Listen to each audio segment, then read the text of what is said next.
Bon dia, poble. Com sempre, vídeo breu, curt i ras.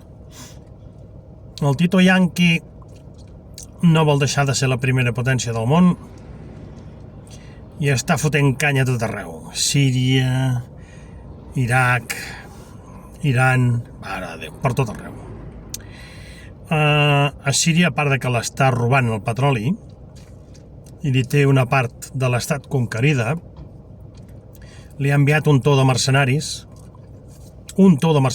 aviam si liquiden el règim que hi ha a Síria, un règim dictatorial, Però aquesta vegada els russos els estaven esperant. I es veu que els hi estan fotent molt vacu. Per què dic això? Perquè Rússia s'encarrega de la qüestió militar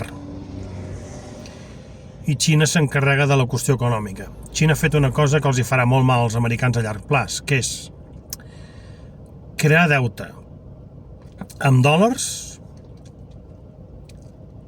o des d'Aràbia Saudí. Què vol dir això? Que deixaran molts diners a Àfrica perquè es separin de tota la patrulla europea i el deute el tindran els Estats Units, perquè Xina és el país que té més euros del món, més dòlars del món. Què vol dir això? Que Xina no vol que desaparegui el dòlar com a moneda, però amb el dòlar que té financia Àfrica a cost de deute americà. Això és molt enrevessat, però és així. D'aquí uns anys es darà compte als Estats Units que no podran aguantar el deute que tenen i serà una història. D'aquí la reflexió d'avui, que és una reflexió poder molt tècnica, però bueno, pels que volen entendre ja ho saben. Visca Catalunya lliure!